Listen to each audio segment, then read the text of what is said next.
couldn't understand her.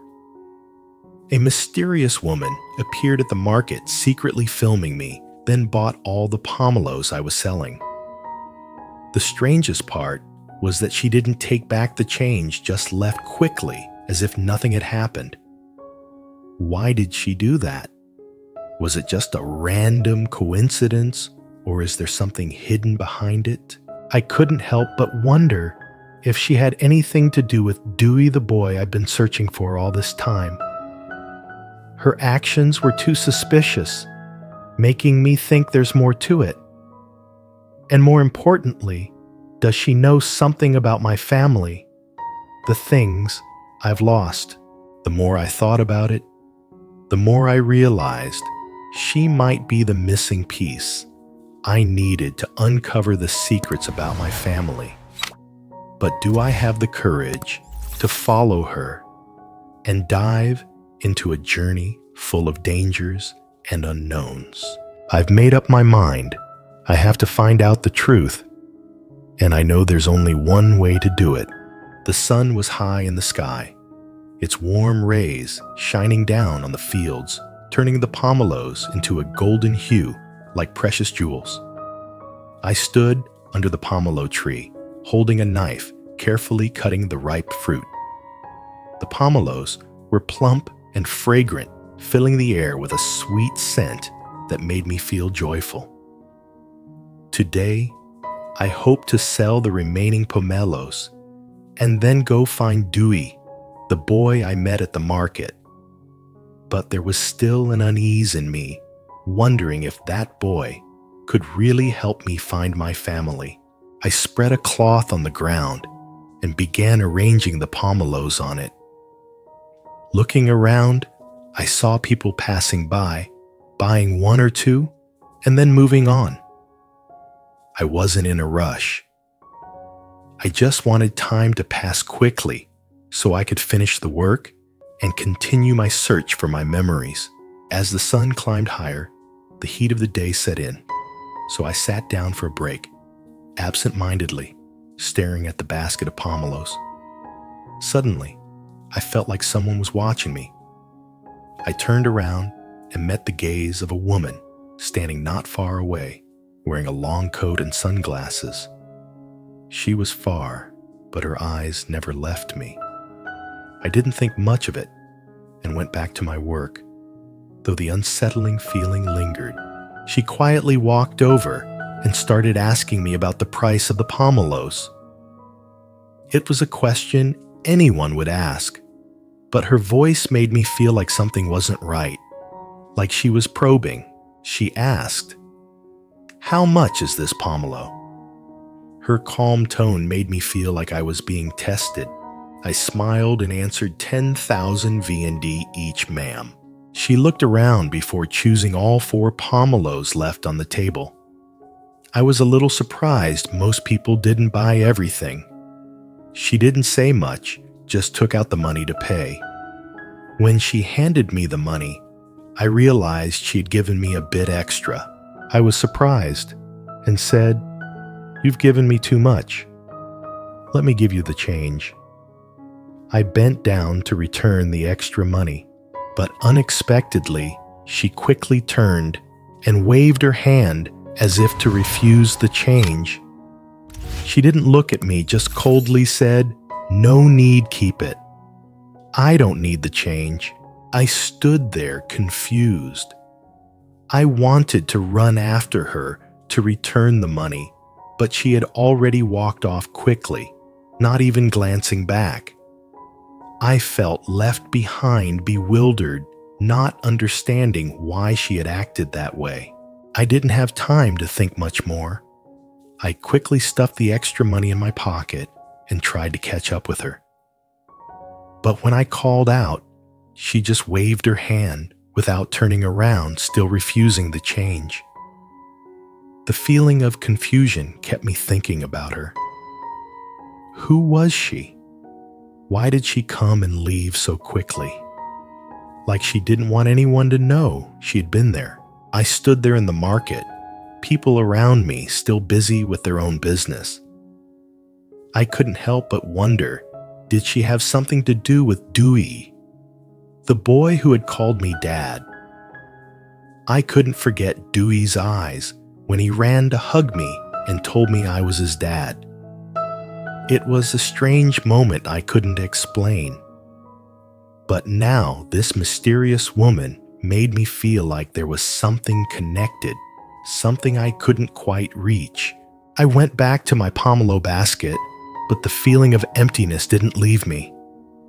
She was definitely not an ordinary person. She had taken out her phone and filmed me when I wasn't looking, and her actions were so strange. Did she know something about Dewey? Was she somehow a part of a story? I still didn't understand. I stopped selling the pomelos and just sat there lost in thought, trying to make sense of the strange events. Deep inside, I had one big question. Who is she, and what does she have to do with Dewey? I didn't want to think anymore. The questions weighed heavily on me like a massive stone. I couldn't just stand still, lost in thought. Action, I believed, was the only way to uncover the truth. I decided to go back to the butcher from the other day, the one who had witnessed that strange moment when Dewey called me his father. Maybe she knew something about the boy I was searching for. I walked quickly down the village road, feeling confused. Could the butcher help me? I didn't know, but right now, it was my only hope. The sun was starting to set, painting the sky in soft shades of yellow, and I could feel time slipping away. I needed to get home to my mother, but that boy consumed my every thought. When I reached the butcher's shop, she was preparing to close, tidying up around her stall. She smiled when she saw me, but my eyes must have been different than before, full of searching, a silent plea. I spoke up. "Hi, could you tell me about the boy I met the other day? The one who called me his father's." The butcher looked a little surprised, but quickly responded, I remember that boy. He's quite innocent, but I don't really know where he's from. He might live in a village nearby, but it's pretty far. His family lives in a somewhat isolated area." I nodded, thanked her, and left. While her information wasn't much, it at least gave me an idea of where the boy might be. However, the light was fading fast, and with it my time. I knew I couldn't go too far. I decided to walk back home, my mind racing with thoughts of the boy. Could I really be Dewey's father? Was he connected to my family? Why did I meet him under such strange circumstances? And why was this mysterious woman so interested in me? The questions kept spinning in my head, refusing to let me go. I kept walking, my feet moving on autopilot. I didn't stop, didn't think, just kept pushing forward in search of answers. Along the road home, I passed groups of kids playing, their laughter echoing in the quiet air. I couldn't pass up the chance, so I approached them and asked if they knew anything about the boy I met at the market. I asked, "Hey, do any of you know a boy named Dewey?" He seemed like a boy without a mother. The children looked at me with surprise. They shook their heads and answered innocently, "Kid Ree 1, we don't know him, sir." "Which boy, Kid 2? He's not one of our friends." I felt a lump form in my throat. Their innocent answers made me feel even more lost. Where was Dewey? Why couldn't I find him? And maybe, if he really was my son, what could I do to bring him back? I walked a little further before stopping. The fatigue, both physical and mental, made it impossible to keep going. My steps slowed, and I found myself standing on an empty stretch of road where no one was passing by. The feeling of being lost was overwhelming. I sat down by the side of the road, breathing heavily. I looked around, unsure of what to do next. I whispered, "Dewey, where are you? Why can't I find you? What do I need to do to bring you back?" A gentle breeze blew through, carrying the chill of the approaching night. I looked up at the distant houses, their dim lights flickering through the windows. I sighed, feeling like I was standing in a world I couldn't understand. Memories, family Dewey. Everything seemed to break apart into pieces I couldn't put together. I stood up, determined to keep searching. I couldn't let myself stay lost like this. But with every step, it felt like I was drifting further from my goal, further from the family I'd always wanted. I knew I couldn't let exhaustion and disappointment take over. I had to be strong. I had to find the answers. I started walking slower, tired and disheartened. But I knew no matter how hard it got, I had to keep moving forward. Each step, even without a clear direction, would bring me closer to the truth. Right now, I didn't know where Dewey was, but one thing was certain: I wouldn't give up. The early morning sunlight gently filtered through the window, casting a warm golden glow that made the small wooden house feel cozy. Though Truong wasn't here, the house he built for Lytieunu still held the love he had poured into it. It was almost complete, a testament to their dreams of a happy family, a home for Lytieunu, Truong, and Dewey. Outside, Truong's mother's car slowly pulled up to the driveway. After some time apart, she had decided to visit Lytieunu, bringing with her fresh fruits and essentials for the baby Lytieunu was expecting. Her steps were slow, but filled with care and warmth. She wasn't just a mother full of love, but also a constant companion through all of Lytieunu's struggles. Truong's mother, smiling, "Lytieunu, I'm here to visit. I brought some fruits and vitamins for you to stay healthy and take good care of the baby."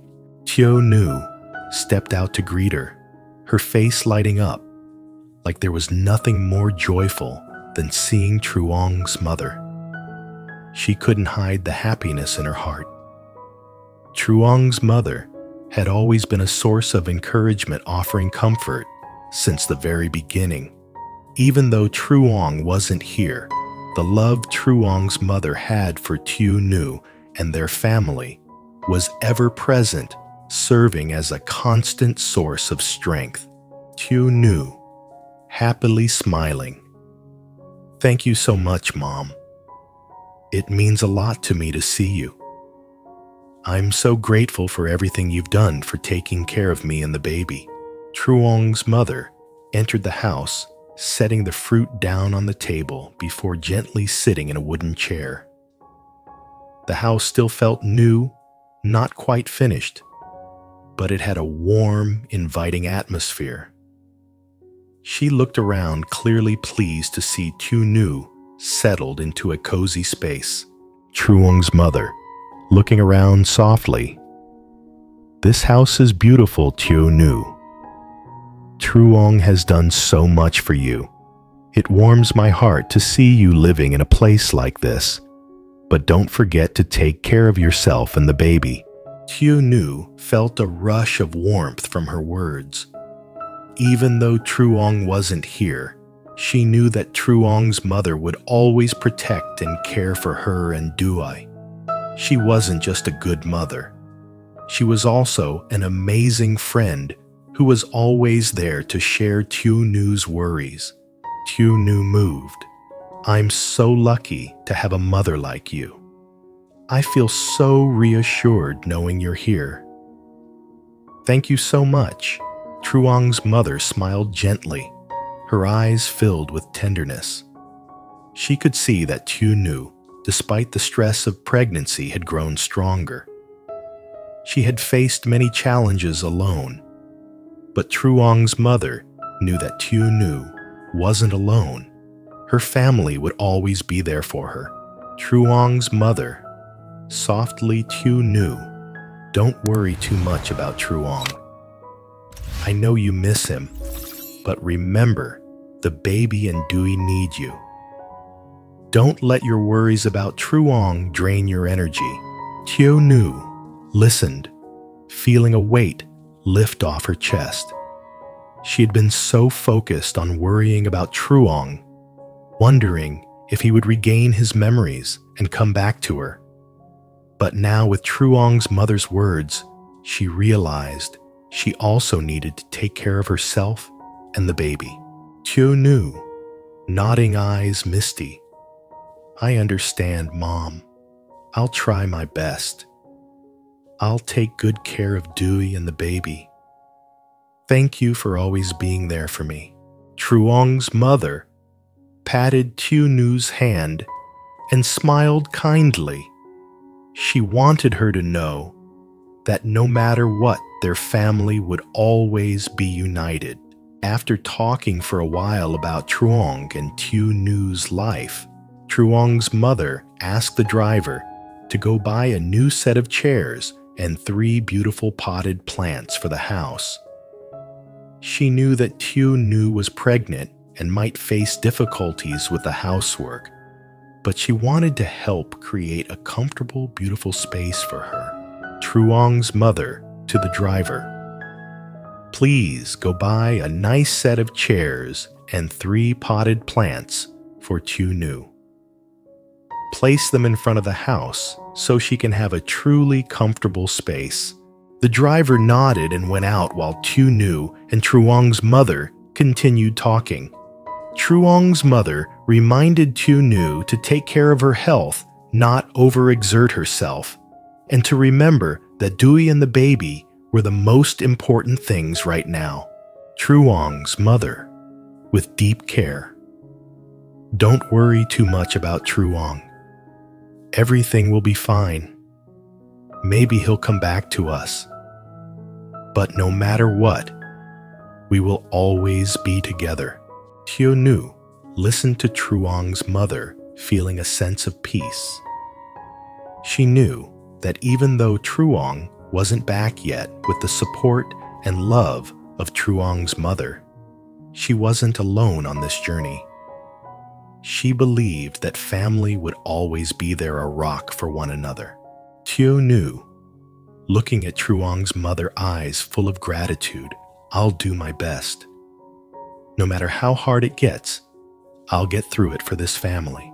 As Lytieunu sat there listening to Truong's mother, she felt an overwhelming sense of comfort and reassurance.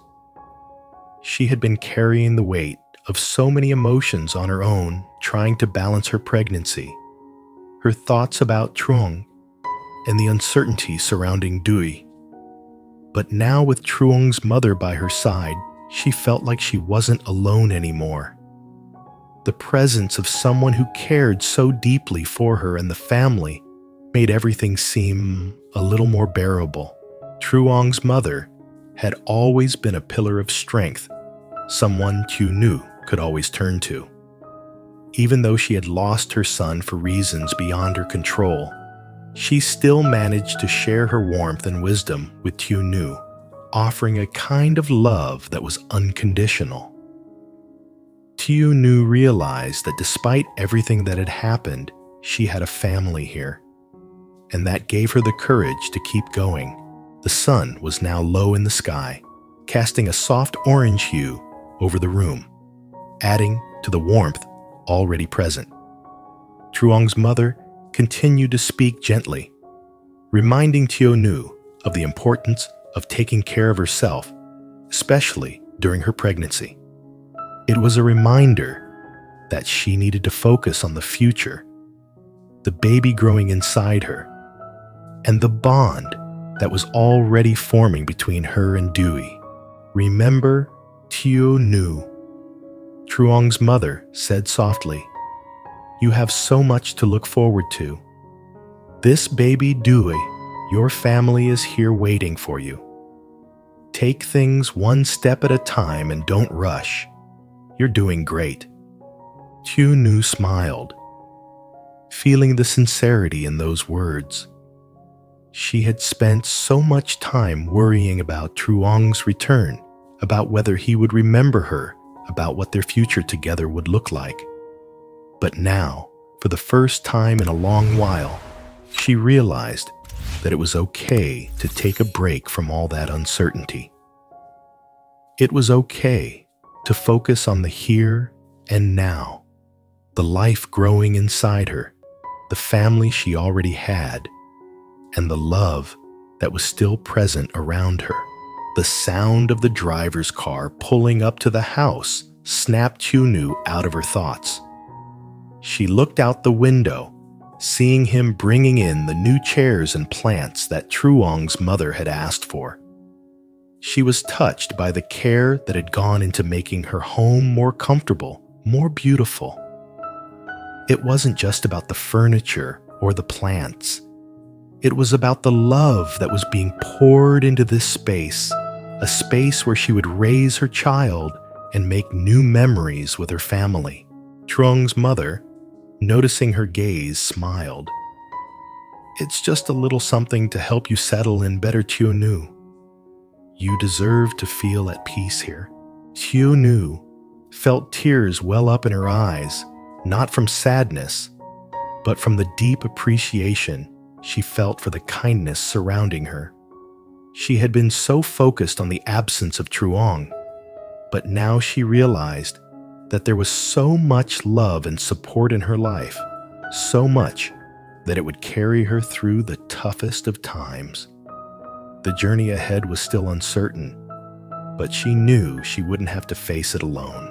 As Truong's mother continued to chat with her about life, Lytieunu couldn't help but think about how much had changed. From the moment she met Truong, everything had felt like a whirlwind. Now sitting in this small wooden house surrounded by family and warmth, she realized how far she had come. She had grown stronger, more resilient, and more hopeful about the future. The future wasn't perfect, but with her family by her side, she knew she could face whatever came next.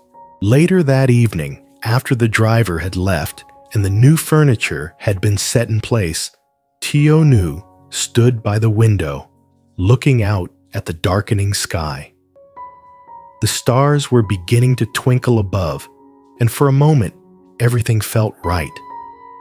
It was as if the universe had conspired to give her a moment of peace, a reminder that no matter the obstacles, life had a way of bringing balance, bringing love.